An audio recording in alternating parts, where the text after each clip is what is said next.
Imaginez pouvoir affronter n'importe quelle situation sans être dérangé. Dans cette vidéo, nous vous dévoilons les clés pour conserver calme et sérénité, quoi qu'il arrive. Vous découvrirez des techniques efficaces et des conseils pratiques qui transformeront votre façon de réagir au stress et à l'adversité. Êtes-vous prêt à devenir la meilleure version de vous-même? Ne manquez pas cette occasion. Le karma et son influence sur notre destin. Dès que nous ouvrons les yeux chaque matin, nos actions tissent un fil invisible qui relie notre présent à l'avenir. Ce fil est le karma, l'un des enseignements les plus méconnus du bouddhisme. Beaucoup pensent que le karma est une sorte de punition ou de récompense divine, comme si un juge cosmique enregistrait nos erreurs et nos réussites. Mais le karma ne fonctionne pas ainsi. Ce n'est ni une punition ni une récompense, mais une loi naturelle de cause à effet. Imaginez jeter une pierre dans un lac. Les ondulations générées à la surface ne disparaissent pas immédiatement, mais se propagent dans toutes les directions. Il en va de même pour nos actions, nos paroles et nos pensées. Chacune d'elles génère une réaction dans le monde, et tôt ou tard, ces ondulations nous reviennent d'une manière ou d'une autre, non pas parce que quelqu'un veut nous donner une leçon, mais parce que chacun de nos actes laisse une trace. Le karma ne se limite pas à nos actions extérieures, mais aussi à ce que nous cultivons intérieurement. Si une personne vit dans le ressentiment, l'envie ou l'amertume, cela devient sa réalité. Ce n'est pas que l'univers la punisse. Sa vision du monde est façonnée par ce qu'elle cultive en elle. Au contraire, ceux qui cultivent la patience, la gratitude et la compassion commencent à constater que leur vie est emplie d'harmonie.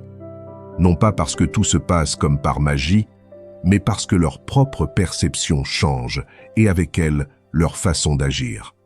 Dans le bouddhisme, on dit que le karma n'est ni immédiat ni absolu. Ce n'est pas comme si on faisait une bonne action aujourd'hui et qu'on en recevait une récompense demain, ou comme si on commettait une erreur et en subissait immédiatement les conséquences. Le karma évolue au fil du temps de manière imprévisible. Parfois, une action peut mettre des années à porter ses fruits, mais ce qui est sûr, c'est que tout ce que nous semons finit par germer. C'est là qu'entre en jeu la responsabilité. Si nous comprenons que nos actions façonnent notre réalité, nous avons le pouvoir de changer notre vie.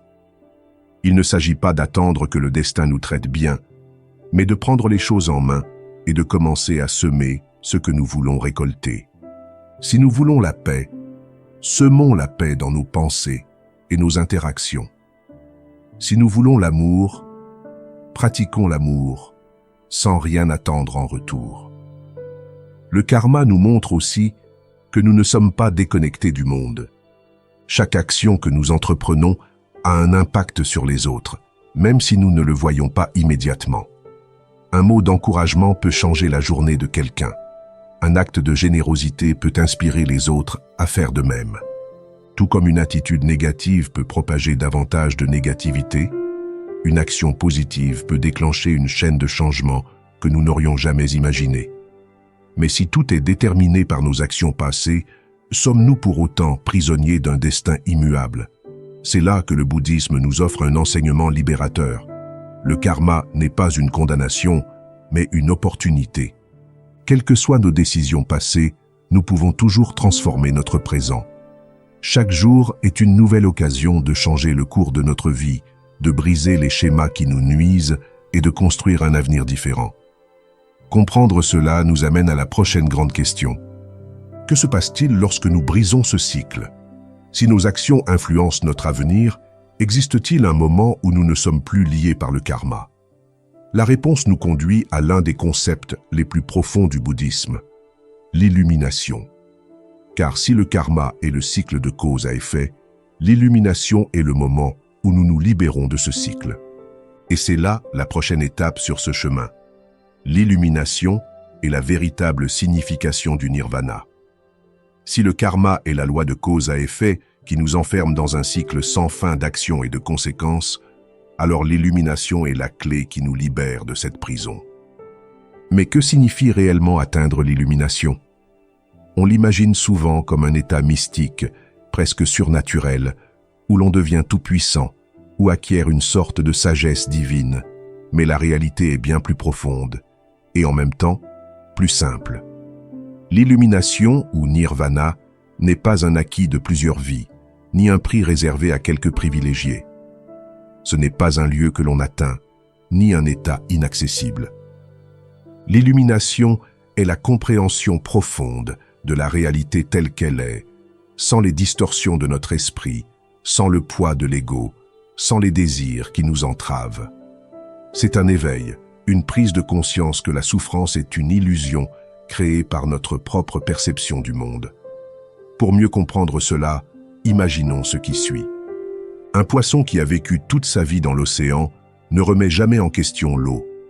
Il nage simplement dedans, inconscient d'être complètement entouré par quelque chose qui influence chaque aspect de son existence. Nous vivons dans un océan de pensées, de désirs et de peurs, mais nous prenons rarement le temps de les questionner. Nous croyons que ce que nous ressentons et pensons est la vérité absolue, alors qu'en réalité, ce n'est qu'une interprétation fondée sur notre expérience, notre culture et nos émotions passagères. L'illumination, c'est comme si, l'espace d'un instant, le poisson prenait conscience de l'eau qui l'entoure. Cela ne signifie pas qu'il cesse de nager, mais qu'il perçoit désormais son environnement d'une toute autre manière. Le Bouddha a atteint l'illumination après des années de recherche, de privations extrêmes et de méditation profonde.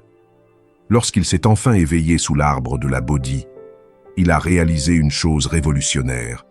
La souffrance ne vient pas du monde extérieur, mais de notre attachement à lui. Nous nous attachons aux biens matériels, aux relations, à nos idées sur qui nous sommes, et dans cet attachement, nous créons notre propre prison. Mais l'illumination ne signifie pas vivre sans émotion, sans amour, sans profiter de la vie. Il ne s'agit pas de devenir froid ou distant, mais d'apprendre à vivre sans attachement. Aimer sans posséder, aider sans attendre de reconnaissance, profiter sans craindre de perdre. Lorsque nous comprenons que tout est impermanent, nous lâchons prise et commençons à ressentir la véritable paix. L'une des plus belles métaphores bouddhistes de l'illumination est celle de la bougie et de la flamme. Imaginez une bougie allumée dans une pièce sombre. Si vous allumez une autre bougie avec la même flamme, la nouvelle bougie commence à briller, mais la flamme reste la même. C'est cela l'illumination.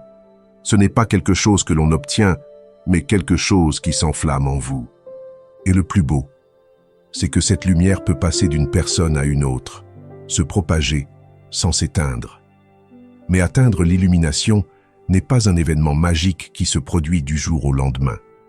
C'est un processus, un chemin qui exige pratique, compréhension et surtout la volonté de lâcher prise sur ce que nous pensons être afin de découvrir qui nous sommes vraiment. C'est là qu'intervient le concept de pleine conscience. Car l'illumination n'est pas une réalité future, mais une expérience que l'on ne peut vivre qu'au présent. Pour beaucoup, l'idée d'illumination peut sembler inaccessible, comme si elle était réservée aux moines perchés sur une montagne. Mais le Bouddha n'a jamais enseigné que l'illumination était réservée à quelques privilégiés. En réalité, il a laissé une voie claire pour y parvenir. Le noble octuple sentier. Un ensemble de principes que chacun peut suivre, quelle que soit son origine, son âge ou son mode de vie. Et c'est la prochaine étape de ce parcours, la pleine conscience. Vivre le présent en pleine conscience. Si l'éveil spirituel est l'éveil à la véritable nature de la réalité, la pleine conscience est la pratique quotidienne qui nous en rapproche.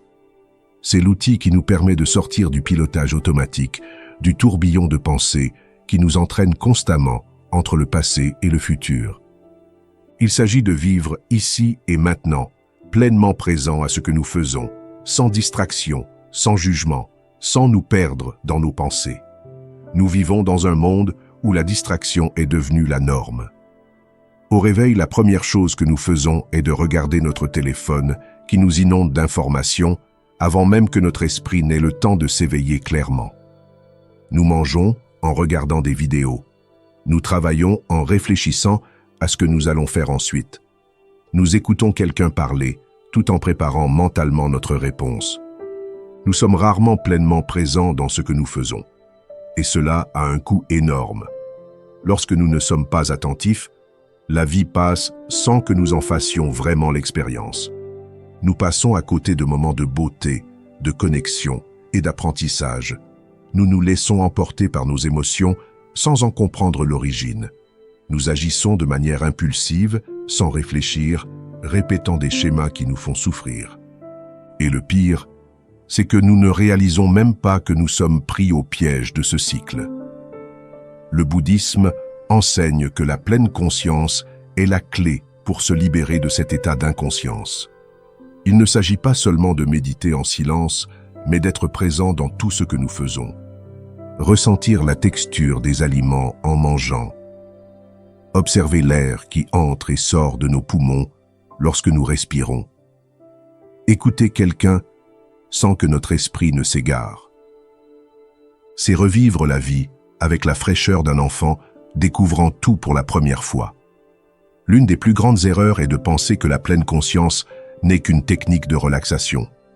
Il ne s'agit pas seulement d'être calme, mais d'être éveillé.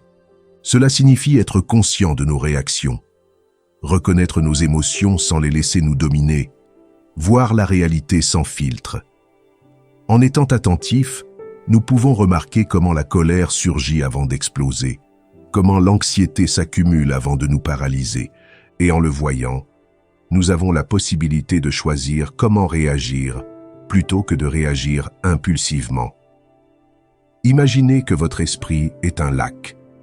S'il y a du vent, les eaux deviennent agitées et vous ne pouvez pas voir le fond.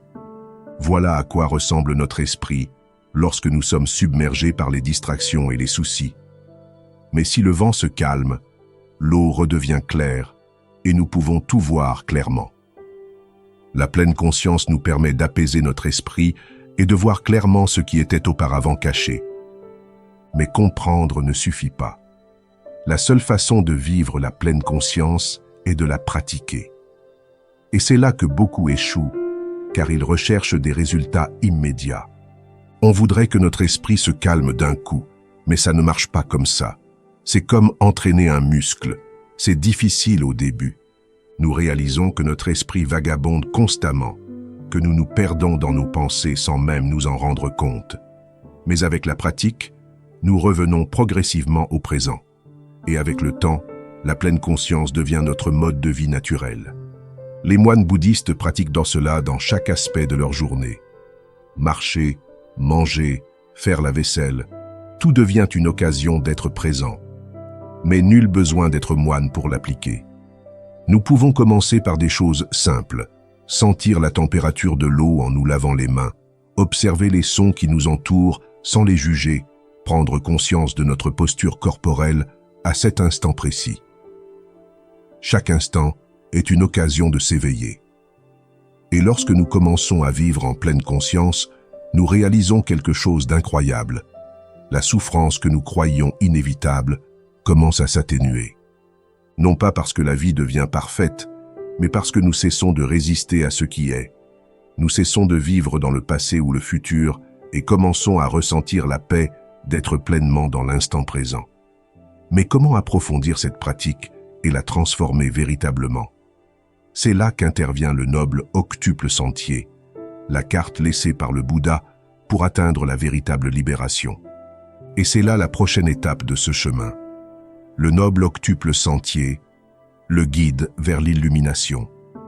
Si la pleine conscience est la pratique qui nous maintient éveillés dans le présent, le noble octuple sentier est la voie complète qui nous guide vers la libération de la souffrance.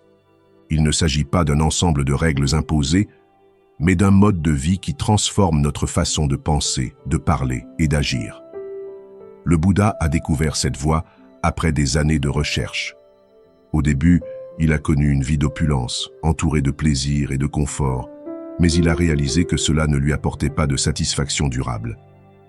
Il passa ensuite des années dans une austérité extrême, se privant de tout, mais là non plus il ne trouva pas la vérité.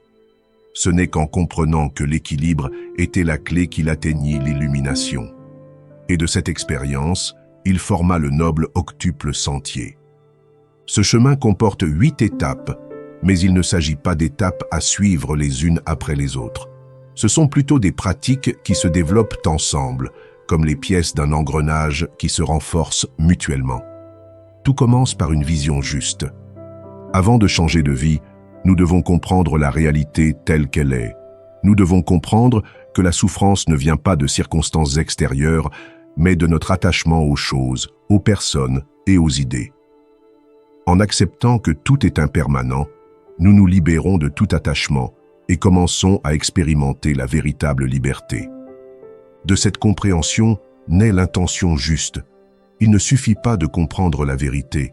Il faut s'engager à vivre en accord avec elle. Cela signifie agir avec compassion, sans malice, sans désirs égoïstes. C'est une décision profonde que de traverser la vie avec un objectif clair, réduire sa propre souffrance et celle des autres. Ensuite, il faut savoir parler correctement. Notre façon d'utiliser les mots a un impact considérable sur notre vie et celle des autres. Les mots peuvent guérir ou blesser. Ils peuvent engendrer la paix ou le conflit. Adopter une parole juste signifie éviter les mensonges, les calomnies, les propos blessants et les paroles creuses. C'est apprendre à parler honnêtement, mais aussi avec bienveillance et détermination. Cela nous conduit sur la bonne voie. Nous ne pouvons avancer sur cette voie si nos actions génèrent de la souffrance. Cela implique de vivre de manière éthique, en évitant la violence, le vol et les atteintes aux autres êtres vivants. Mais au-delà du simple fait de ne pas nuire, agir correctement implique aussi d'aider, de soutenir et d'agir avec générosité et compassion. Pour maintenir cette pratique, nous avons besoin de moyens de subsistance adéquats. Il ne suffit pas d'agir correctement dans notre vie personnelle si notre travail ou nos activités nuisent aux autres. Vivre avec intégrité signifie s'assurer que notre façon de gagner sa vie est éthique, qu'elle ne cause pas de préjudice et n'encourage ni l'exploitation ni la tromperie. Vient ensuite l'effort nécessaire. Suivre cette voie exige de l'engagement. L'esprit a des habitudes profondément ancrées et il n'est pas facile de s'en défaire. Maintenir la pleine conscience, choisir la compassion plutôt que la colère, cultiver des pensées positives au lieu de se laisser abattre par la négativité demande des efforts, mais chaque petit effort nous rapproche de la libération. La 7e étape du chemin est la pleine conscience juste que nous avons déjà explorée. C'est la pratique de la présence, de l'observation de son esprit, sans s'identifier à chaque pensée, de vivre chaque instant en pleine conscience. Finalement, on atteint la concentration parfaite. C'est là que la méditation joue un rôle clé. Il ne s'agit pas seulement de rester assis en silence, mais d'entraîner son esprit à être stable, concentré et clair. Avec un esprit dispersé, il est difficile de voir la réalité telle qu'elle est.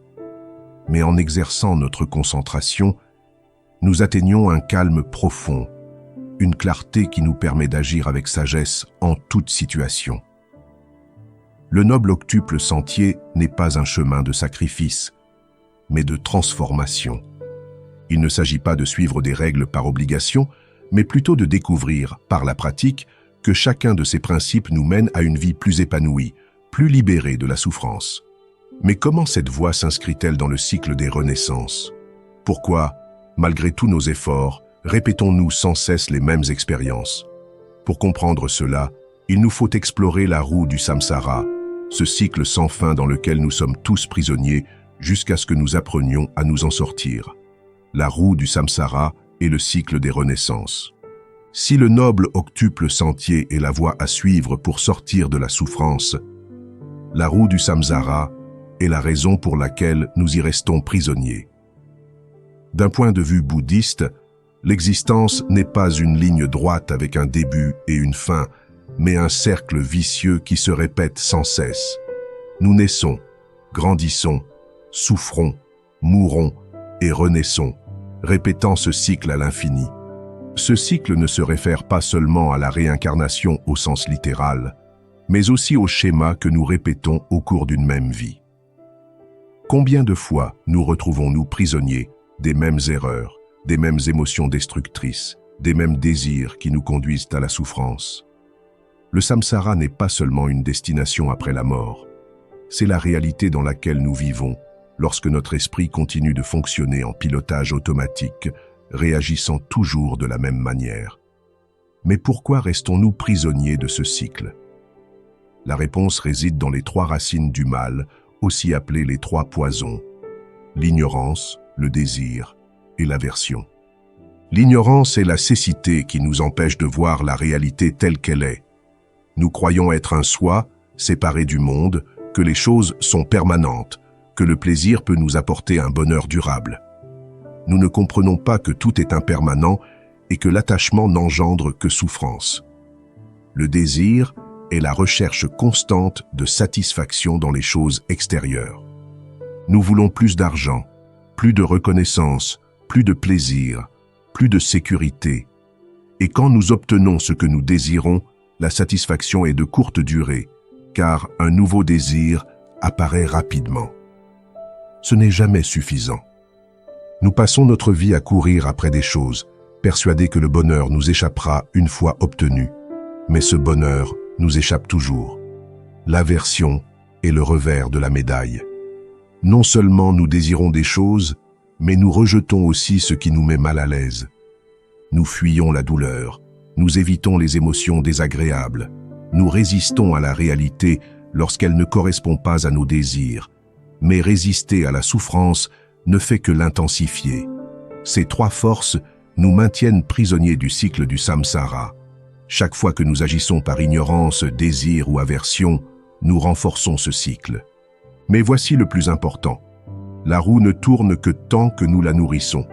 Si nous cessons de réagir automatiquement, si nous apprenons à observer notre esprit sans nous laisser emporter par ses impulsions, la roue commence à perdre de sa puissance.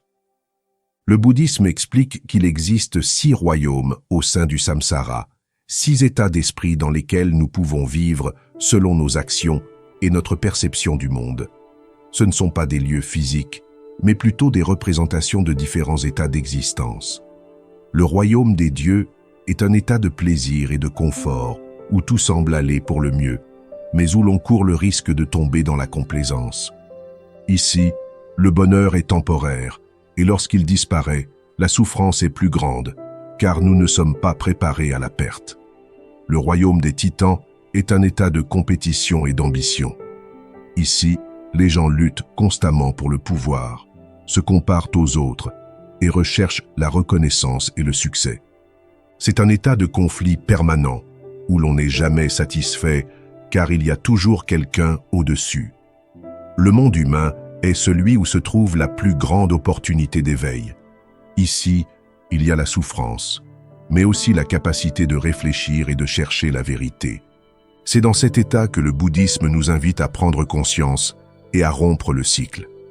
Le règne animal représente une existence dominée par les instincts, vivant uniquement pour satisfaire ses besoins fondamentaux, sans questionnement profond, sans recherche d'une meilleure compréhension de la réalité.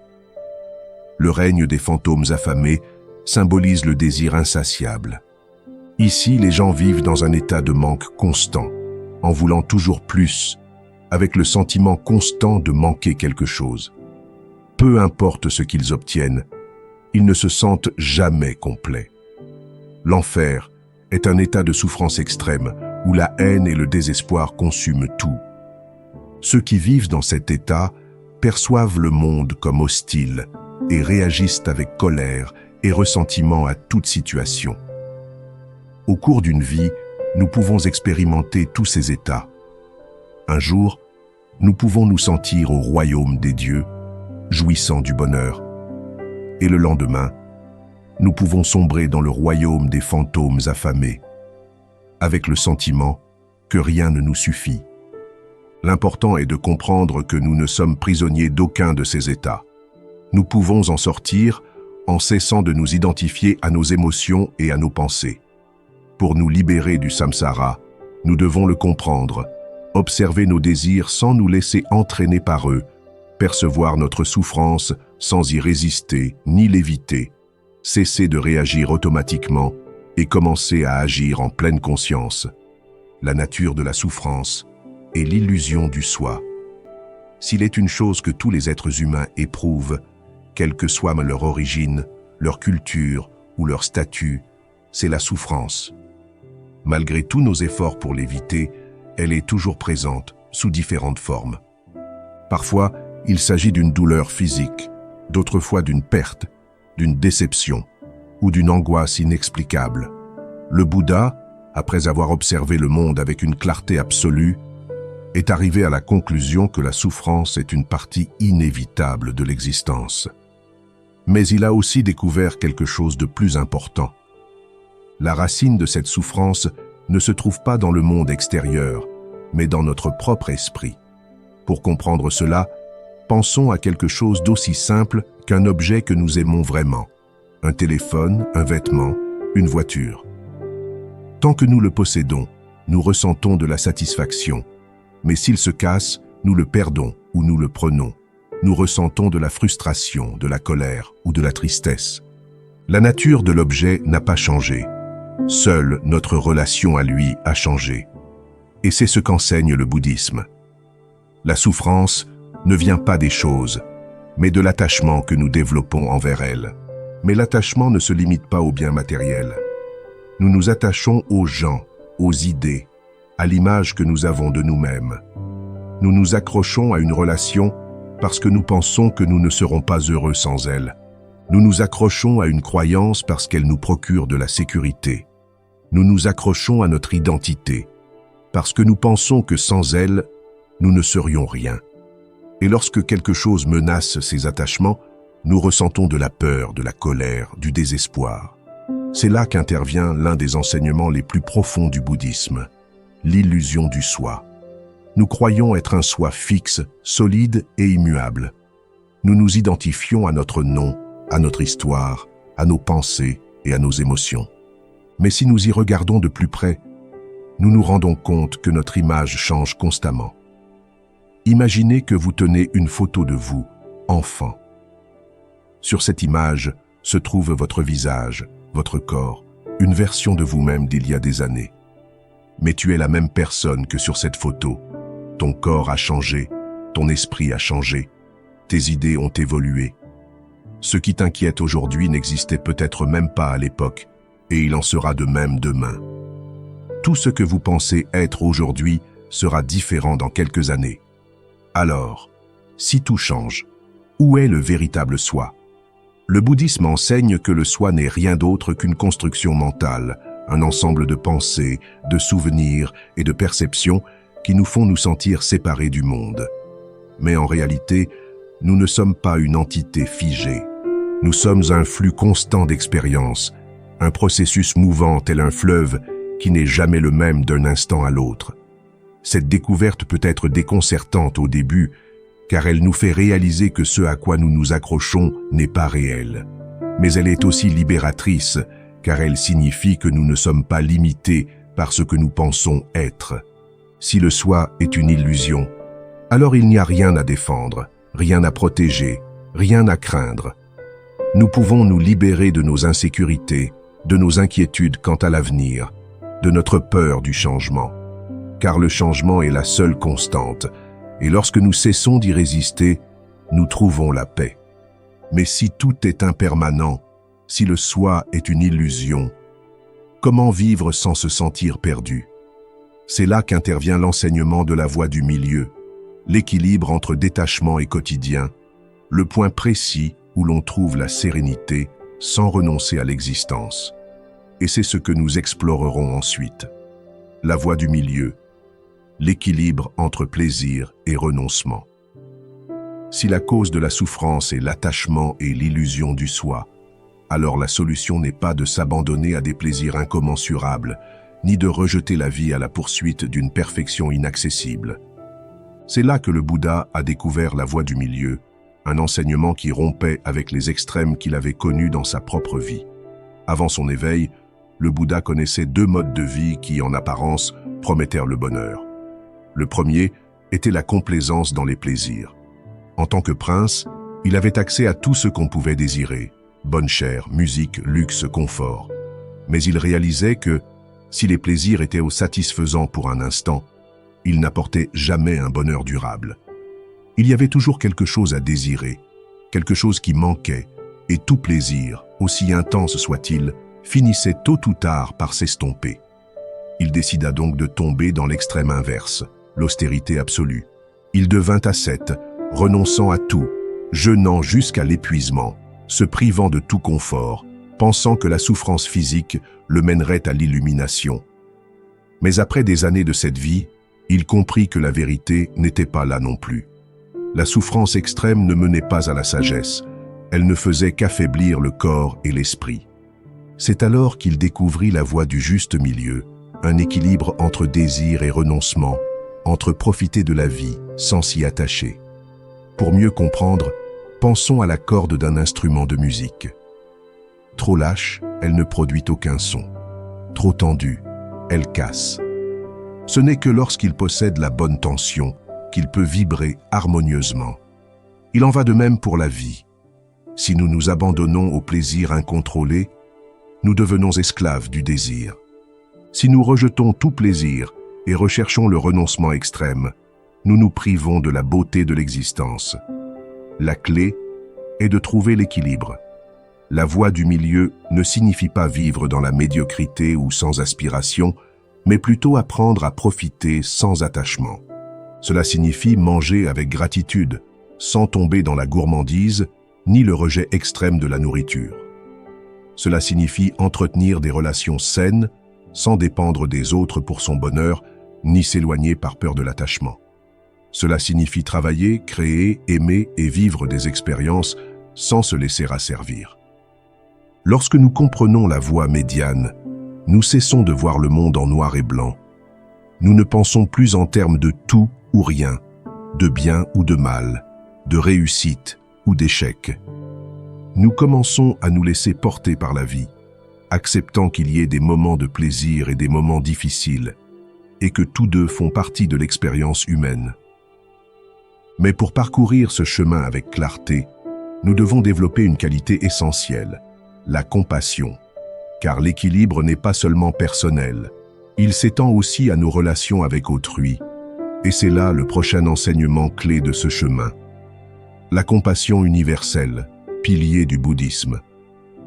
Au cœur du bouddhisme, au-delà de la méditation, de la sagesse ou du détachement, se trouve un principe qui sous-tend tout le cheminement spirituel. La compassion. Non pas une compassion superficielle ou sentimentale, mais une compassion profonde, née de la compréhension que tous les êtres sont connectés et partagent la même souffrance.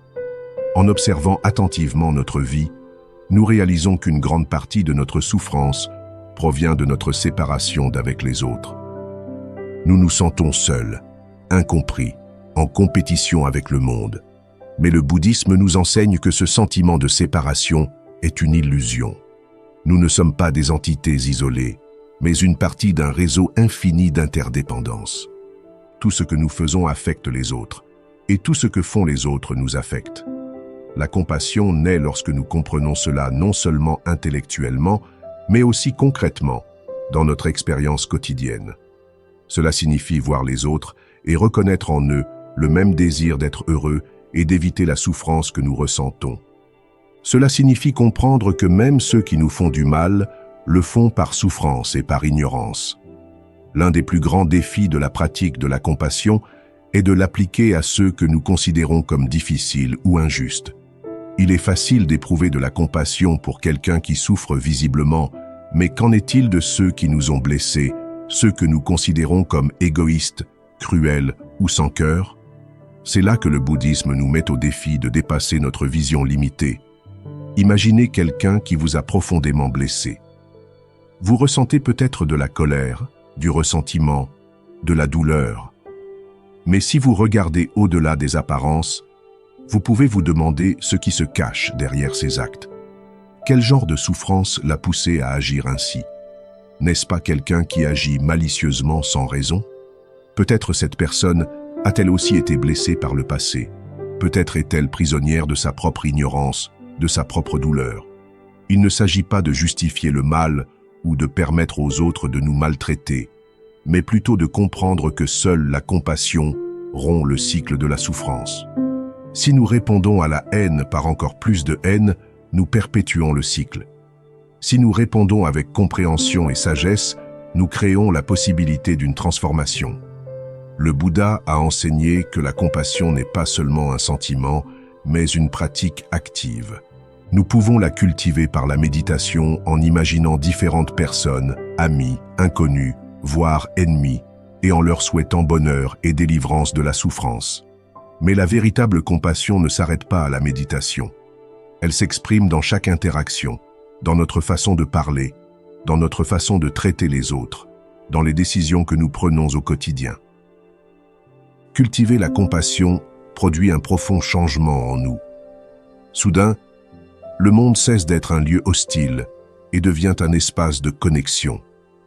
Les gens cessent d'être des autres et commencent à se sentir partie intégrante de notre existence. Et avec cette transformation, la souffrance perd de son pouvoir, car nous ne sommes plus seuls face à elle. Mais la compassion ne doit pas seulement être dirigée vers l'extérieur. Il est également essentiel de la diriger vers nous-mêmes. Nous sommes souvent nos pires juges. Nous nous punissons pour nos erreurs et exigeons la perfection. La véritable compassion implique la capacité de se pardonner à soi-même, de se traiter avec la même bienveillance que l'on témoignerait à un ami.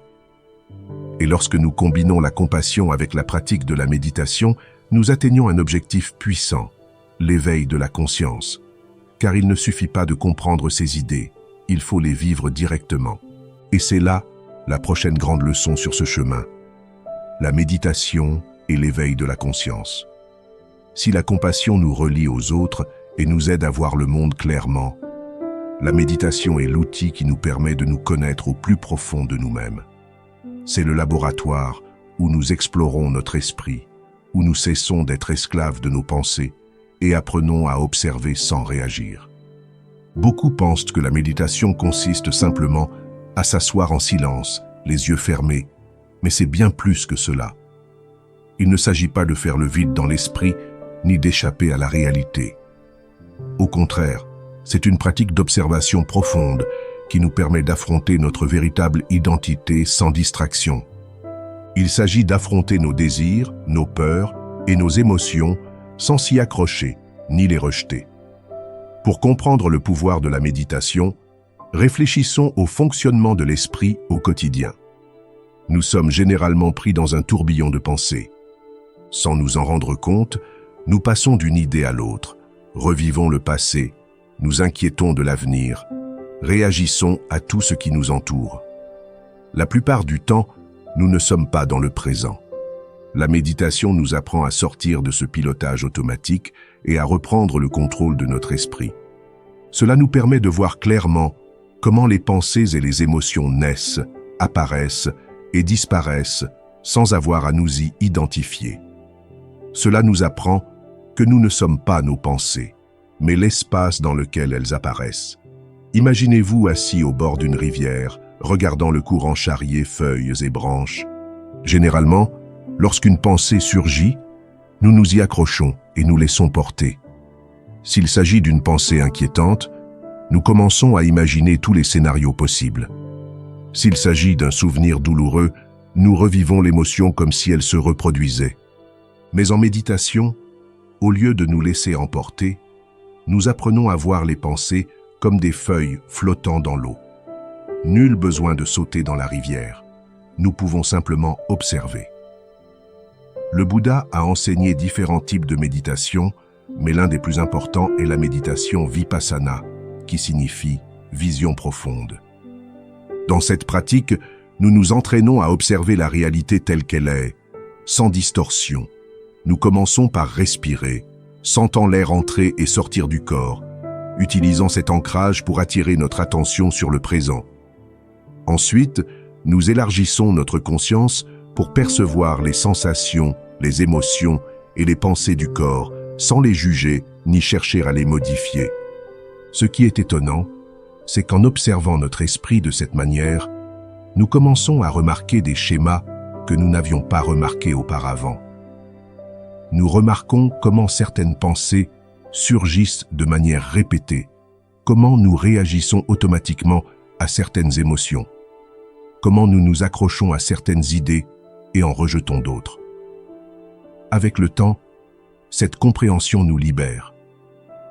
nous ne sommes plus esclaves de notre esprit. Nous commençons à avoir le pouvoir de choisir comment nous réagissons à la vie. Mais la méditation ne se pratique pas seulement assis sur un coussin. Le véritable objectif est d'intégrer cet état de conscience au quotidien. Marcher en pleine conscience, manger en pleine présence, parler avec attention, écouter sans distraction. Faites de chaque instant une opportunité d'éveil. À mesure que nous approfondissons notre méditation, quelque chose change en nous. Nous devenons plus patients, plus calmes et moins réactifs. Nous cessons de nous laisser emporter par nos émotions et commençons à ressentir une paix indépendante des circonstances extérieures.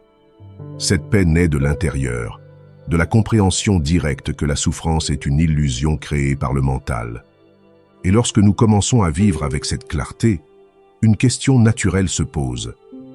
Comment pouvons-nous introduire cette transformation dans notre quotidien? Car comprendre le bouddhisme en théorie est une chose, mais l'appliquer dans la vie réelle est le véritable défi. Et c'est là la prochaine étape sur ce chemin. Comment appliquer le bouddhisme à notre quotidien?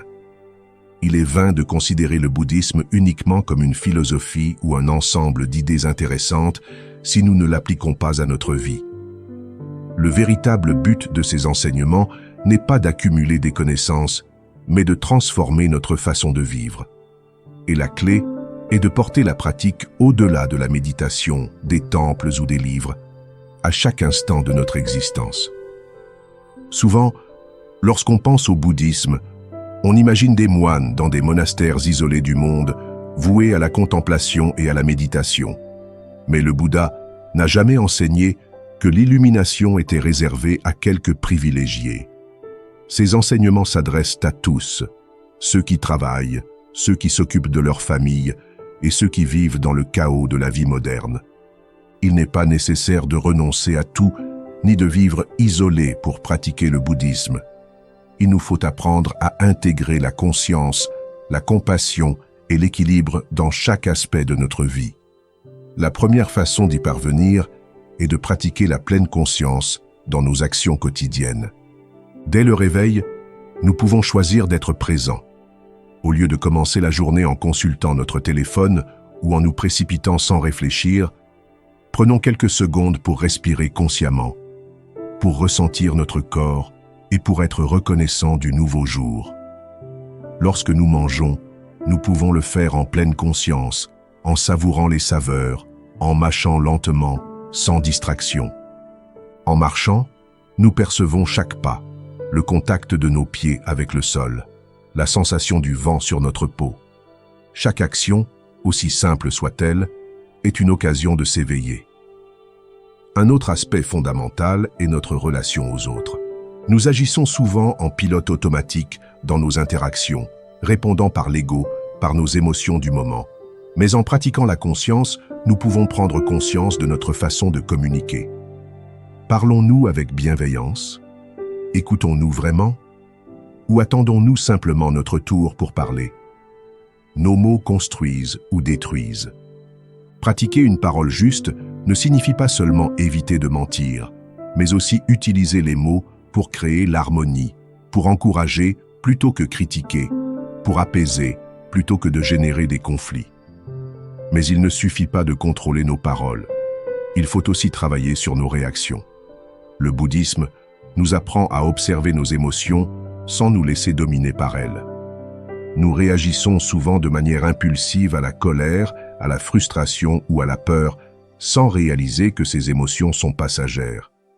Lorsque quelqu'un dit quelque chose qui nous dérange, au lieu de réagir immédiatement, nous pouvons nous arrêter un instant, respirer et nous demander « Cette réaction nous apportera-t-elle la paix ou la souffrance? Est-ce que je réponds clairement ou par la force de mon ego blessé ?» Ce n'est qu'avec cette pause, cette observation, que nous pouvons éviter bien des conflits inutiles. Un autre aspect essentiel de la pratique du bouddhisme est la pratique du détachement. Cela ne signifie pas vivre sans possession ni rejeter tout bien matériel, mais plutôt comprendre que rien ne nous appartient vraiment. Nous pouvons profiter des choses sans nous y attacher. Lorsque nous comprenons cela, Nous cessons de souffrir de la perte, car nous savons que tout est éphémère. Si quelqu'un nous offense, nous ne le prenons pas personnellement, car nous savons que ses paroles ne sont que la manifestation de son propre esprit, de son propre conditionnement. Face à une difficulté, nous l'acceptons sans résistance, comprenant que tout est impermanent et que la souffrance n'apparaît que lorsque nous nous accrochons à ce que nous voulons être différents. Le travail est également un domaine où nous pouvons appliquer le bouddhisme. Au lieu de le considérer uniquement comme une obligation ou un fardeau, nous pouvons l'utiliser comme une opportunité de croissance. En travaillant en pleine conscience, avec discipline et sans nous plaindre inutilement, nous transformons même les tâches les plus simples en une forme de pratique spirituelle. Au lieu de nous demander « quand est-ce que tout cela finira ?», nous nous concentrons sur chaque tâche comme si c'était la plus importante. Que nous fassions le ménage, écrivions, cuisinions ou servions des clients, si nous le faisons avec présence, gratitude et abandon, nous pratiquons la voie. Le bouddhisme nous apprend également à envisager le temps différemment. Nous sommes toujours pressés, comme si la vie était ailleurs, alors que le seul véritable moment est maintenant. Si nous apprenons à être pleinement présents dans ce que nous faisons, le stress disparaît. Non pas parce que nous n'avons plus de responsabilité, mais parce que nous cessons de vivre dans l'anxiété face à l'avenir ou la nostalgie du passé. Bien sûr, tout cela ne signifie pas que nous serons parfaits. Il y aura des moments où nous perdrons patience, où nous céderons à la peur ou à la colère. Mais la différence, c'est qu'avec la pratique, nous deviendrons de plus en plus conscients. Nous retrouverons cette conscience plus rapidement, et peu à peu, la souffrance perdra son emprise sur nous. Le véritable objectif du bouddhisme n'est pas de nous isoler du monde, mais d'apprendre à y vivre avec sagesse et paix. Il ne s'agit pas de changer notre vie extérieure, mais plutôt de changer la façon dont nous la vivons. En appliquant ces enseignements à notre quotidien, nous commençons à voir la réalité plus clairement, à agir avec plus de compassion et à vivre plus sereinement. Et lorsque nous comprenons que nous ne sommes pas séparés des autres, que tout ce que nous faisons affecte les autres, une autre grande vérité émerge. Notre existence est intimement liée à celle de tous les êtres. Nous ne sommes pas des individus isolés, mais une partie d'un tout interdépendant. Et c'est la leçon que nous allons explorer ensuite, l'interdépendance de tous les êtres. Tout au long de notre vie, nous grandissons avec l'idée que nous sommes des individus distincts, que nous avons notre propre identité, un soi qui existe indépendamment.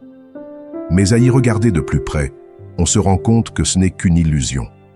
Rien dans l'univers n'existe seul. Tout est interconnecté. De l'air que nous respirons à la nourriture que nous mangeons, tout ce que nous sommes dépend d'innombrables facteurs indépendants de notre volonté. Le bouddhisme enseigne l'interdépendance comme une vérité fondamentale de l'existence. Tout ce qui se passe dans le monde résulte d'un réseau infini de causes et de conditions. Rien ne naît de rien et rien n'existe isolément. Si nous prenons une simple pomme, nous pourrions penser qu'il s'agit d'un simple fruit entre nos mains, mais en l'analysant, nous réalisons que pour qu'elle existe, il y a eu des graines, un arbre, de l'eau, du soleil, la personne qui l'a cueillie et le moyen de transport qui l'a amenée au magasin. Tout est lié dans une chaîne d'événements qui rend possible même les choses les plus simples de notre vie. Mais l'interdépendance ne s'applique pas seulement aux objets ou à la nature, mais aussi à nos relations et à notre esprit. Personne ne devient ce qu'il est seul. Notre personnalité, nos idées, nos valeurs, tout a été façonné par les personnes que nous avons rencontrées, les expériences que nous avons vécues, la culture dans laquelle nous avons grandi. Même nos pensées sont influencées par ce que nous lisons, ce que nous entendons et ce qui nous entoure. Lorsque nous comprenons cela, nous commençons à voir le monde différemment. Nous réalisons que nos actions ne nous appartiennent pas seulement, elles ont un impact sur les autres. Un mot gentil peut changer la journée de quelqu'un. Un acte de générosité peut déclencher une chaîne de bienfaits que nous ne verrons jamais pleinement. Mais il en va de même pour les actions négatives. Une parole blessante peut rester gravée dans l'esprit de quelqu'un pendant des années. Un acte égoïste peut affecter de nombreuses personnes sans que nous nous en rendions compte. Cette interdépendance nous confère une grande responsabilité. Nous ne vivons pas uniquement pour nous-mêmes. Chaque pensée, chaque action, chaque décision que nous prenons a des conséquences sur le monde. En agissant avec conscience, nous comprenons qu'il n'y a pas d'autre. Ce que nous faisons aux autres, nous le faisons à nous-mêmes. Si nous traitons les autres avec compassion, nous contribuons à un monde plus harmonieux. Mais si nous agissons par égoïsme, nous alimentons la souffrance collective. La nature est un excellent exemple de cette interdépendance. Lorsque nous détruisons une forêt, nous ne nuisons pas seulement aux arbres. Nous affectons le climat, les animaux qui dépendent de cet écosystème et l'air que nous respirons. De même, lorsque nous cultivons une attitude de haine ou de ressentiment, non seulement nous nous nuisons à nous-mêmes, mais nous contribuons également à un environnement de conflit et de séparation. Mais l'interdépendance apporte aussi une précieuse leçon sur l'attachement. Nous souffrons souvent parce que nous voulons que les choses se passent d'une certaine manière, parce que nous croyons avoir le contrôle sur notre vie. Mais quand nous comprenons que tout est lié, nous comprenons aussi que nous ne pouvons pas tout contrôler. Nous ne pouvons pas forcer les autres à agir comme nous le souhaitons. Nous ne pouvons pas forcer le cours des événements. La seule chose que nous puissions faire est d'agir sagement dans le présent, de semer les meilleures graines et d'avoir confiance que tout se déroulera dans les bonnes conditions. Cette compréhension nous apporte la paix. Nous cessons d'être obsédés par les résultats immédiats. Nous cessons de lutter contre l'inévitable. Nous apprenons à nous laisser porter par la vie, à accepter que tout change, à faire confiance au processus. Et au lieu d'y résister, nous commençons à participer activement à la création d'un monde plus conscient et harmonieux. L'interdépendance nous aide également à développer la gratitude. Lorsque nous réalisons que rien dans notre vie ne nous appartient au sens absolu, nous commençons à tout considérer comme un don. La nourriture que nous consommons est possible grâce à des centaines de personnes et de processus. Les vêtements que nous portons, le toit au-dessus de nos têtes, tout cela nous est venu grâce à une chaîne d'efforts incessante. En cessant de tenir ces choses pour acquises, nous cultivons un profond sentiment d'appréciation de la vie et de ceux qui nous entourent. Mais cet enseignement est plus profond. Si tout est interconnecté, alors la séparation entre soi et les autres n'est qu'une illusion. Si tout naît en dépendance de tout le reste, alors il n'existe pas de soi indépendant existant isolément. Cette compréhension nous conduit à l'une des idées les plus profondes du bouddhisme, la dissolution de l'ego. L'ego est le sentiment d'être un individu à part entière, l'idée d'un soi figé qui doit se défendre, se protéger et exceller. Mais lorsque nous observons attentivement notre expérience, nous réalisons que ce soi n'est rien d'autre qu'un ensemble de pensées, d'émotions et de souvenirs en constante évolution. Il n'existe pas de noyau fixe, pas d'identité immuable. Cette compréhension est libératrice. La plupart de nos problèmes viennent de l'ego. Nous nous sentons offensés parce que nous croyons que quelqu'un a attaqué notre identité. Nous souffrons parce que nous voulons que le monde se conforme à nos désirs. Nous angoissons parce que nous craignons de perdre ce que nous considérons comme nôtre. Mais lorsque nous comprenons que le soi n'est qu'une construction, que nous faisons en réalité partie d'un tout interdépendant, la souffrance perd son emprise sur nous. C'est là le fondement de la véritable compassion. Nous aidons les autres, non pas parce que nous sommes de bonnes personnes, mais parce que nous comprenons qu'il n'existe aucune véritable séparation entre eux et nous. Leur bonheur est notre bonheur. Leur souffrance est notre souffrance. Et lorsque nous agissons en partant de cette compréhension, nos actions cessent d'être motivées par l'ego et deviennent l'expression naturelle de l'unité que nous partageons avec tous les êtres. Mais si tout est interconnecté, une question inévitable se pose. Que se passe-t-il après la mort? S'il n'y a pas de soi fixe, que subsiste-t-il après la mort? Pour répondre à cette question, nous devons explorer l'un des enseignements les plus profonds du bouddhisme, l'impermanence de la vie et la nature de la mort. Voici la prochaine étape sur ce chemin. La mort et l'impermanence de la vie. Dès notre naissance, la certitude absolue est là. Un jour, nous mourrons. Pourtant, la plupart des gens passent leur vie à éviter la mort, comme si l'ignorer pouvait l'empêcher de survenir. Dans le monde moderne, la mort est devenue un sujet tabou. Nous la cachons dans les hôpitaux, la masquons sous des mots doux et évitons d'en parler. Mais dans le bouddhisme, la mort n'est ni une chose à craindre ni à ignorer, mais une part fondamentale de l'existence que nous devons comprendre si nous voulons atteindre la paix véritable. Le Bouddha a enseigné que tout dans la vie est transitoire, rien n'est permanent. Les moments heureux passent, tout comme les moments difficiles.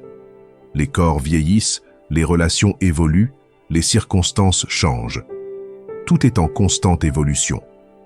Mais ce que nous avons le plus de mal à accepter, c'est la fugacité de notre vie. Nous nous accrochons à l'idée que nous avons le temps, que la mort est lointaine. Or, la réalité est que la mort peut survenir à tout moment. Et au lieu de considérer cela comme quelque chose de terrifiant, le bouddhisme nous enseigne à l'utiliser comme un outil d'éveil. Réfléchissons à la mort pour vivre pleinement. Dans de nombreuses traditions bouddhistes, les moines méditent sur la mort chaque jour. Non pas comme un exercice morbide, mais comme un moyen de rester conscient de la fragilité de la vie. Lorsque nous nous rappelons que la mort est inévitable, notre perspective change. Nous comprenons qu'il n'y a pas de temps à perdre avec des futilités, des rancunes inutiles ou des préoccupations superficielles. Imaginez qu'on vous annonce qu'il ne vous reste plus qu'une semaine à vivre. Vous soucieriez-vous encore de ce que les autres pensent de vous? Passeriez-vous votre temps à vous disputer pour des futilités? Probablement pas. Vous vous concentreriez probablement sur l'essentiel. Aimer, être reconnaissant, vivre consciemment chaque instant. Le problème, c'est que nous vivons comme si nous étions immortels. Nous laissons passer les jours sans en profiter. Nous remettons nos rêves à plus tard. Nous évitons d'exprimer nos sentiments. Nous croyons qu'il y aura toujours plus de temps. Mais si nous vivions avec la conscience réelle que chaque instant pourrait être le dernier, notre vie serait complètement différente. Que se passe-t-il après la mort? Le bouddhisme a une vision unique de ce qui se passe après la mort. Contrairement à de nombreuses religions qui parlent d'un paradis ou d'un enfer éternel, le bouddhisme enseigne que la mort n'est qu'une transition dans le cycle du samsara. Nous naissons, vivons, mourons et renaissons, poussés par notre karma et nos actions passées. Cependant, le but ultime du bouddhisme n'est pas simplement la renaissance, mais la libération de ce cycle. Chaque vie est une occasion de s'éveiller, de se libérer des schémas de souffrance et d'atteindre l'illumination. Lorsqu'une personne meurt sans avoir compris la véritable nature de l'existence, son esprit reste attaché au désir, à la peur et aux émotions inachevées, et cet attachement détermine sa prochaine existence. Les textes bouddhistes décrivent le bardo, l'état intermédiaire entre la mort et la renaissance. On dit qu'à la mort, l'esprit entre dans un état transitoire où il éprouve des visions et des sensations intenses. Ceux qui ont cultivé la sagesse dans la vie peuvent reconnaître la nature illusoire de ces expériences et se libérer du samsara. Mais ceux qui sont prisonniers de la peur et de l'attachement sont attirés vers une nouvelle naissance selon leur karma. Ceci nous amène à un enseignement clé. Nous mourrons comme nous avons vécu. Si nous avons vécu dans la peur, l'attachement et la confusion, nous risquons d'affronter la mort avec les mêmes émotions. Mais si nous cultivons la paix, la lucidité et la compassion, nous pouvons affronter la mort avec sérénité. La peur de la mort et l'attachement à la vie. La peur de la mort est, en réalité, la peur de la perte. Nous ne voulons pas abandonner ce que nous connaissons, ce que nous aimons. Nous sommes terrifiés à l'idée de disparaître, mais le bouddhisme nous apprend que le véritable problème n'est pas la mort, mais l'attachement à l'identité. Nous croyons être un être fixe et séparé, et c'est cette illusion qui nous fait souffrir. Si nous observons la nature, nous constatons que tout suit un cycle. L'arbre perd ses feuilles en automne, mais repousse au printemps. Un fleuve n'est jamais le même d'un instant à l'autre, mais il continue de couler. De même, notre existence n'est pas un point fixe, mais un flux continu de changements. Nous ne sommes plus les mêmes il y a 10 ans, et nous ne le serons plus dans 10 ans. Lorsque nous comprenons cela, la mort cesse d'être perçue comme une interruption, et nous commençons à la percevoir comme une transformation. Le bouddhisme zen enseigne: si vous voulez connaître la vérité sur la mort, observez-la à chaque instant. Cela signifie que la mort n'est pas seulement la fin de la vie physique, elle survient à chaque instant. Chaque respiration marque la fin de la précédente. Chaque jour que nous vivons marque la mort du jour précédent. Notre corps est en constante évolution. Nos cellules meurent et se régénèrent sans cesse. Nous mourons et renaissons à chaque instant. Lorsque nous comprenons cela, nous cessons d'avoir peur de la mort, car nous réalisons que nous l'avons déjà vécue. Et si nous apprenons à nous libérer de la peur par petites touches, à nous libérer d'une émotion négative, à nous libérer d'une relation toxique, à accepter le passage du temps, alors, lorsque viendra l'heure de la mort physique, nous serons prêts à nous libérer également de ce dernier lien. Comment se préparer à la mort au quotidien? Le bouddhisme nous invite à faire de la mort un enseignant. Au lieu de la considérer comme un ennemi, nous pouvons l'utiliser comme un outil pour vivre plus authentiquement. Parmi les pratiques qui peuvent nous aider, on peut citer la réflexion sur l'impermanence. Chaque jour, rappelez-vous que rien n'est permanent. Cela nous aide à apprécier davantage ce que nous avons et à nous libérer de l'attachement à ce que nous ne pouvons pas contrôler. Pratiquez le détachement. Il ne s'agit pas de tout abandonner, mais plutôt d'apprendre à savourer sans s'accrocher, à aimer sans posséder, à travailler sans obsession, à vivre sans peur de perdre et à cultiver la paix intérieure. Grâce à la méditation, à la compassion et à la pleine conscience, nous pouvons apprendre à affronter la vie avec sérénité, ce qui nous préparera à affronter la mort de la même manière. Nous devons faire la paix avec notre passé, résoudre les conflits en suspens, demander pardon et pardonner à ceux qui nous ont blessés. Ne laissons pas de tâches inachevées qui nous condamnent à la souffrance. Servons les autres. Lorsque nous vivons avec générosité et aidons les autres, notre existence prend un sens plus profond. Et quand viendra le moment de partir, nous saurons que nous avons laissé une empreinte positive sur le monde. La mort comme libération. Pour le bouddhisme, la mort n'est pas une fin, mais une occasion de se libérer de la souffrance. Ceux qui ont atteint l'illumination ne craignent pas la mort, car ils ont compris qu'aucun soi ne pouvait mourir. Leur esprit est comme un espace ouvert, sans barrière, sans limite. Pour eux, la mort n'est qu'une transition, un changement de forme, mais pas d'essence. Et si nous voulons atteindre cette paix, nul besoin d'attendre le dernier moment. Nous pouvons commencer dès maintenant, vivre chaque jour en pleine conscience, sans peur, sans regret, car la meilleure façon de se préparer à la mort est d'apprendre à vivre pleinement. Mais il existe autre chose qui peut nous aider sur ce chemin. L'engagement de transcender notre propre bien-être et de consacrer notre vie au bien des autres. C'est la prochaine grande étape de ce voyage, le vœu de Bodhisattva. Pour sauver tous les êtres, après avoir compris la nature de la souffrance, l'interdépendance de tous les êtres et l'inéluctabilité de la mort, une grande question se pose. Que faire de cette connaissance? Comment transformer nos vies pour qu'elles soient bénéfiques, non seulement à nous-mêmes, mais aussi aux autres? C'est là qu'intervient l'un des enseignements les plus puissants du bouddhisme, la voie du bodhisattva. Un bodhisattva est quelqu'un qui s'est éveillé à la vérité, qui a compris l'illusion du soi et la souffrance du monde, mais qui, au lieu de rechercher l'illumination uniquement pour lui-même, fait un vœu solennel. Il n'aura de cesse que tous les êtres n'atteignent la libération. C'est le vœu de Bodhisattva, un engagement profond à consacrer son existence, à soulager la souffrance d'autrui. Ce vœu n'est pas réservé aux moines ou aux maîtres spirituels, Quiconque souhaite vivre avec compassion et sagesse peut l'adopter.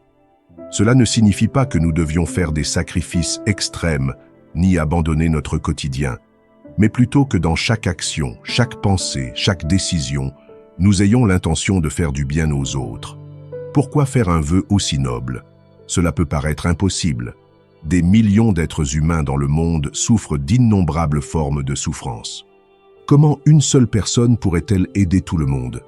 La réponse réside dans la compréhension de l'interdépendance. Lorsqu'un bodhisattva agit avec compassion, il aide non seulement directement son entourage, mais crée également un effet d'entraînement. Un acte de bonté peut inspirer les autres à faire de même. Un enseignement partagé peut changer une vie. Une seule action consciente peut transformer la réalité de nombreuses personnes sans même que nous le sachions. Mais au-delà de l'impact extérieur, le vœu de bodhisattva transforme celui qui le prononce. Lorsque nous vivons avec l'objectif de soulager la souffrance des autres, nous cessons d'être obsédés par nos propres problèmes. Nous ne nous soucions plus autant de nos insécurités, de nos désirs ou de nos frustrations, car notre énergie est concentrée sur quelque chose de plus grand. Et paradoxalement, en cessant de nous focaliser sur nous-mêmes, nous trouvons une paix plus profonde. Les 4 grands vœux du Bodhisattva. Dans de nombreuses traditions bouddhistes, les pratiquants récitent 4 vœux fondamentaux qui résument la voie du Bodhisattva. Les êtres sont innombrables. Je jure de les sauver tous. Les passions et les désirs sont inépuisables. Je jure de les éteindre. Les portes du Dharma sont infinies. Je fais le vœu de toutes les étudier. La voie du Bouddha est sans égale. Je fais le vœu d'aller jusqu'au bout. Chacun de ces vœux représente un engagement profond envers l'éveil et le service aux autres. Peu importe si nous n'atteignons jamais le but final, ce qui compte, c'est l'intention de parcourir ce chemin chaque jour. Comment appliquer le vœu de Bodhisattva au quotidien? La voie du Bodhisattva ne consiste pas à accomplir des gestes grandioses, mais plutôt à pratiquer la compassion au quotidien. Cela signifie considérer chaque personne avec la conscience qu'elle lutte elle aussi contre sa propre souffrance, même si elle ne l'exprime pas. Dans nos relations personnelles, nous pouvons faire preuve de patience et d'empathie. Au lieu de réagir avec colère ou impatience, nous pouvons nous efforcer de comprendre les autres et de leur répondre avec bienveillance. Dans notre travail, nous pouvons agir avec intégrité et générosité, sans rechercher uniquement notre propre intérêt. Nous pouvons utiliser nos capacités pour aider les autres et rendre le monde un peu meilleur. Par nos paroles et nos pensées, nous pouvons choisir de ne pas alimenter la haine, les critiques destructrices ou la négativité. Au contraire, nous pouvons être une source d'encouragement, de soutien et d'inspiration. Dans nos actions quotidiennes, nous pouvons rechercher des occasions de soulager la souffrance, même par de petits gestes. Aider quelqu'un sans rien attendre en retour. Écouter quelqu'un qui a besoin de soutien. Et être conscient de l'impact que nous avons sur le monde. Chaque instant est une occasion de pratiquer la voie du Bodhisattva. Il ne s'agit pas d'être parfait ou de faire de grands sacrifices, mais de cultiver l'intention de vivre pour le bien des autres autant que pour notre propre éveil. Le défi du Bodhisattva, agir sans attachement aux résultats. L'un des plus grands défis sur cette voie est d'apprendre à aider sans attachement aux résultats. Nous souhaitons souvent voir l'impact immédiat de nos actions. Nous souhaitons que les autres changent. Nous souhaitons que le monde réponde à nos efforts. Mais le bouddhisme nous enseigne que la véritable compassion ne dépend pas des résultats. Un bodhisattva aide parce que c'est dans sa nature, parce que c'est la bonne voie, et non parce qu'il attend reconnaissance ou succès. Si quelqu'un nous répond avec ingratitude, nous continuons d'agir avec bienveillance. Si nous ne constatons pas de changement immédiat, nous continuons à semer des graines de compassion, confiant qu'un jour elles germeront. Cela nous procure une immense liberté. Nous ne sommes plus frustrés lorsque les autres ne changent pas, ni découragés si nos efforts semblent invisibles. Nous continuons simplement d'avancer, car nous savons que chaque acte de compassion a de la valeur, même si nous n'en percevons jamais pleinement les effets. Le bodhisattva est l'ultime barrière, l'ego spirituel, À mesure que nous progressons sur le chemin, un nouvel obstacle peut surgir, l'ego spirituel. Nous pouvons commencer à nous sentir meilleurs que les autres parce que nous pratiquons la compassion et suivons des enseignements profonds. Mais si nous tombons dans ce piège, nous perdons le véritable but du vœu. Un bodhisattva ne se sent pas supérieur et n'attend pas d'admiration. Il ne recherche pas la reconnaissance et ne s'attache pas à l'identité d'une personne spirituelle.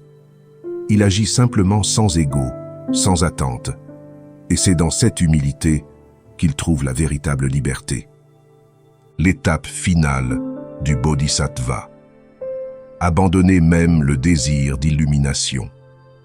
L'enseignement final de la voie du bodhisattva est le plus paradoxal. Pour atteindre l'illumination, il faut abandonner même le désir d'y parvenir. Tant que nous recherchons l'illumination comme objectif personnel, nous restons prisonniers de l'attachement. Mais lorsque nous cessons de penser à notre propre illumination et nous concentrons sur le bien-être des autres, quelque chose de surprenant se produit. L'éveil survient naturellement, non pas parce que nous le recherchons, mais parce que nous nous oublions nous-mêmes. La voie du bodhisattva n'est pas un sacrifice, c'est libérateur. En vivant pour soulager la souffrance des autres, nous nous libérons de notre obsession pour nous-mêmes. Nous devenons légers, libérés de tout fardeau, sans attente. Et dans cette légèreté, dans cet abandon, nous trouvons la paix absolue. Mais le vœu de bodhisattva ne se limite pas à aider les autres. Il implique aussi de développer la sagesse nécessaire pour nous guider sur ce chemin. Et l'un des moyens les plus puissants d'y parvenir est la pratique de la générosité et du détachement. Car c'est seulement en apprenant à donner sans craindre de perdre que nous découvrons ce que signifie véritablement la liberté. Et c'est là la prochaine étape de ce voyage, la pratique de la générosité et du détachement. S'il y a une chose qui définit la voie bouddhiste, c'est l'art du lâcher-prise. Lâcher prise sur l'attachement, sur les attentes, sur l'illusion du soi.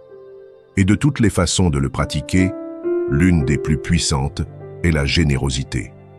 Car lorsque nous donnons sans rien attendre en retour, nous brisons la barrière de l'ego, nous remettons en question la croyance selon laquelle il faut accumuler pour être heureux. Dans le bouddhisme, la générosité ne se limite pas à donner des biens matériels. C'est bien plus profond que cela. C'est une attitude d'abandon total qui s'exprime de multiples façons. Donner du temps, des connaissances, du soutien, de l'amour et de l'espace pour que les autres puissent être eux-mêmes. En pratiquant une générosité authentique, nous entraînons notre esprit à lâcher prise, à cesser de nous accrocher à l'idée que nous possédons quelque chose. Pourquoi est-il si difficile de donner? À bien y réfléchir, la générosité devrait être naturelle, et d'une certaine manière, elle l'est. Nous éprouvons de la satisfaction à donner, nous sommes comblés par le bonheur des autres, mais nous éprouvons souvent une certaine résistance, luttant pour abandonner ce que nous considérons comme nôtre. Cela est dû en partie à notre mentalité de manque. Nous croyons que si nous donnons trop, nous nous retrouverons sans rien, que si nous donnons sans mesure, nous ne recevrons aucun amour en retour, que si nous partageons nos connaissances, nous perdrons notre avantage. Mais c'est une illusion créée par l'ego. En réalité, la générosité nous enrichit. En donnant sincèrement, sans attente, nous nous libérons de la peur de la perte. Nous cessons de vivre avec l'angoisse d'avoir plus et commençons à éprouver la joie de partager. Et paradoxalement, plus nous donnons, plus nous recevons, non pas par désir, mais parce que donner ouvre notre cœur et nous connecte aux autres. Les 3 types de générosité. Le bouddhisme enseigne qu'il existe 3 formes principales de générosité. La générosité matérielle, donner des objets, de l'argent, de la nourriture, des ressources. C'est important car cela répond aux besoins fondamentaux et contribue à soulager les souffrances immédiates des gens. Mais il ne s'agit pas seulement de donner, il s'agit de le faire avec un cœur ouvert, sans attachement. La générosité du savoir, partager des leçons, guider les autres sur leur chemin, offrir sa sagesse sans attendre de reconnaissance. Parfois, un conseil sincère, une histoire, une leçon de vie peuvent transformer le destin de quelqu'un. La générosité du temps et de la présence. Être là pour les autres. Dans un monde où chacun est distrait, offrir toute notre attention est un don inestimable. Écouter quelqu'un sans l'interrompre, sans réfléchir à sa réponse, est l'une des formes de générosité les plus profondes.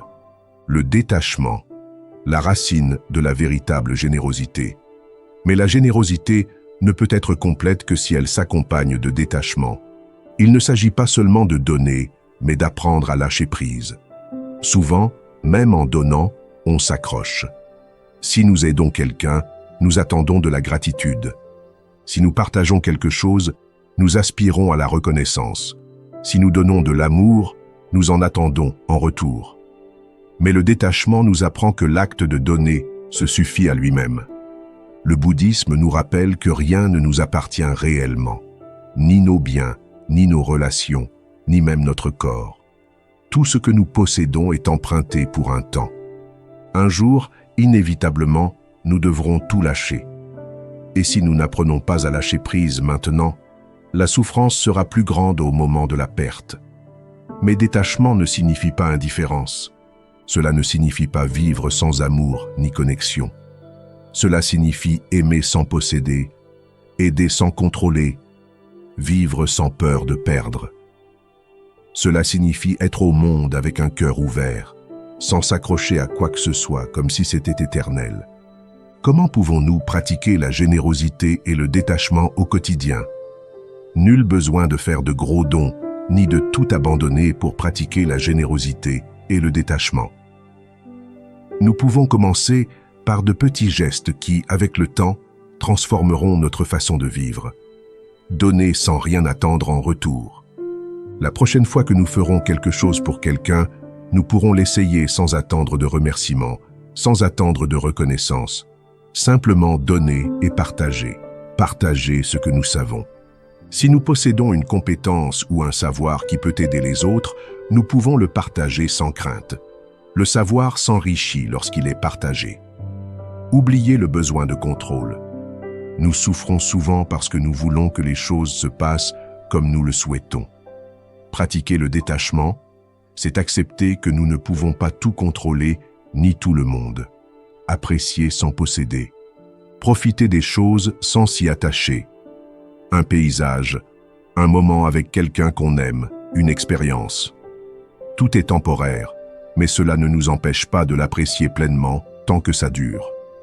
Pratiquer la gratitude. Lorsque nous prenons conscience de tout ce que nous avons reçu dans la vie, nous sommes plus enclins à donner. Gratitude et générosité vont de pair, ce don caché de la générosité et du détachement. Lorsque nous pratiquons la générosité et le détachement, quelque chose d'inattendu se produit. Nous nous sentons plus libres. Nous réalisons que le véritable poids que nous portons dans la vie n'est pas ce qui nous manque, mais ce à quoi nous nous accrochons pour ne pas le perdre. Lorsque nous lâchons prise, lorsque nous abandonnons le besoin de posséder, de tout contrôler ou de recevoir quelque chose en retour, nous ressentons une légèreté inédite. Et dans cette légèreté, nous trouvons la véritable paix.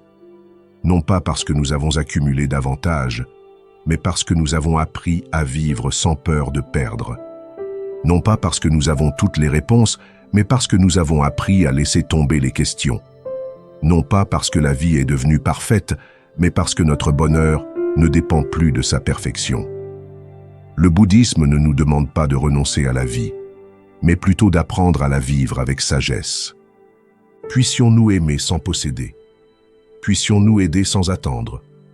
Puissions-nous profiter sans nous attacher? Car c'est seulement en abandonnant tout ce qui est superflu que nous découvrons la seule chose qui compte vraiment, la liberté de vivre le cœur léger et en paix. Et maintenant que nous avons parcouru ce chemin ensemble, la question est: comment pouvez-vous commencer à appliquer ces enseignements dans votre vie? Car la théorie n'est qu'une première étape. Le véritable changement se produit lorsque nous intégrons ces pratiques à notre quotidien. Et c'est le défi que je vous laisse aujourd'hui. Commencez petit, mais ça commence maintenant. Car le moment de se réveiller n'est pas demain ou dans une autre vie. C'est ici et maintenant. Nous avons parcouru un chemin profond, explorant des enseignements qui ont transformé la vie de millions de personnes depuis des siècles. Mais la véritable transformation ne se produit pas simplement en écoutant ces idées, mais en les appliquant au quotidien. Il n'est pas nécessaire de procéder à des changements radicaux immédiatement. Il suffit de commencer par de petites actions, de pratiquer la pleine conscience, de cultiver la compassion et de se libérer progressivement de l'attachement. Si cette vidéo vous a été utile, je vous invite à vous abonner à la chaîne et à activer les notifications pour que nous puissions continuer à explorer ces sujets ensemble. N'hésitez pas à partager vos commentaires. Laquelle de ces leçons vous a le plus marqué? Laquelle pensez-vous pouvoir appliquer dès aujourd'hui? Et, bien sûr, je tiens à remercier chaleureusement tous les membres de la chaîne pour leur soutien constant. Grâce à vous, nous pouvons continuer à créer du contenu dans le but d'apprendre et de grandir ensemble. Chaque commentaire, chaque interaction et chaque contribution contribue à l'évolution de cette communauté. À bientôt pour la prochaine vidéo. D'ici là, n'oubliez pas, il est temps de se réveiller.